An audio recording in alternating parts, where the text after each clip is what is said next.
The rain fell in heavy sheets, turning the city streets into shimmering mirrors. Aram pulled his jacket tight and hurried toward the bus stop after another exhausting shift at the warehouse. His life had become painfully predictable. Work, home, sleep, repeat. But today, something broke the cycle. At the deserted bus stop, a girl sat curled up on the bench, drenched, shivering, and completely alone. Her clothes were torn at the sleeves, and a small backpack lay at her feet as if it held her entire world. When Aram approached, she flinched. "I'm not here to bother you," he said softly. "Are you okay?" Her lips trembled. I just need a place to stay tonight." Something in her voice, fragile yet brave, pulled at his heart. That he didn't know her story, but he knew one thing.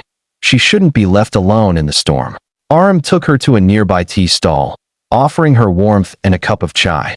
She hesitated before speaking. "You can call me Mira," she said. That it sounded like a name she made up on the spot. He didn't dig further. "You live nearby?" She shook her head. "You ran away?" he guessed quietly. Her hand tightened around the cup. She didn't answer, but the silence told him enough. "Whoever you're running from," he said gently, "you don't have to be scared right now." Her eyes softened, and for the first time, she looked at him as if he was a lifeline she wasn't expecting to find. Aram didn't have much, just a small rented room and a simple life. But Mira needed safety, and that was something he could give. "You can stay in my room tonight," he offered. "I'll sleep outside. You take the bed." She looked startled. "Why would you do that for someone you don't even know?" "Because sometimes," he said, "people just need someone to believe they're worth helping." Her eyes filled with tears she tried to hide. That night, while Aram slept on the cold cement floor outside his room, Mira watched him through the door crack, wondering why a stranger would be kinder to her than the people she trusted. Morning sunlight seeped into the room. Mira woke up to the sound of Aram quietly placing food outside the door. She stepped out. "You didn't have to do all this." "I know," he smiled, "but I wanted to."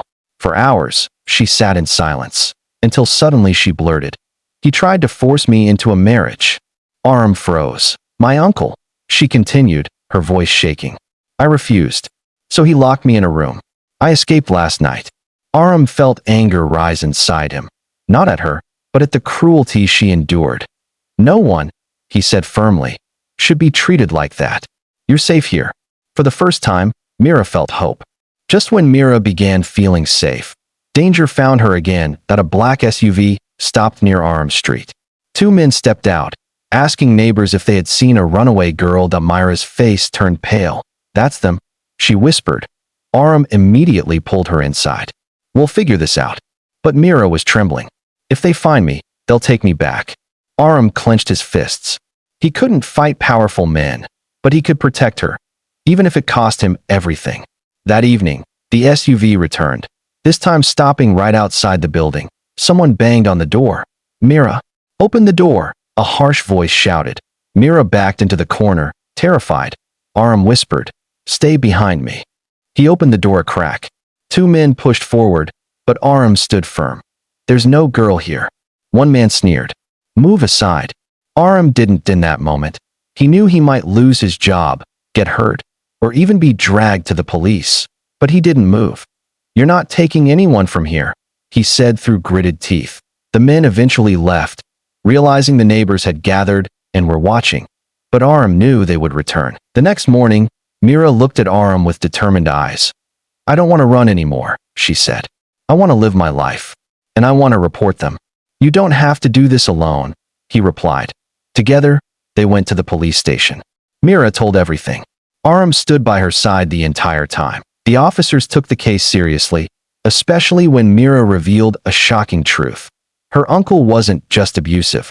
He was involved in illegal business deals, using the forced marriage to hide his activities. The police moved fast. Mira's uncle was arrested. The threat was gone. Weeks passed. Mira started studying again, rebuilding her life step by step. She found a women's shelter that helped her legally and emotionally, but she still visited Aram every single day. "You saved me," she told him one afternoon. "You saved yourself," he corrected gently. "I just stood beside you." She smiled softly. "Still, you stood when no one else did." He wasn't expecting what she said next. "Aram, can I stay in your life? Not because I need protection, but because I found something with you I never had before." Peace. Aram felt warmth spread through his chest. You were never a burden, he said.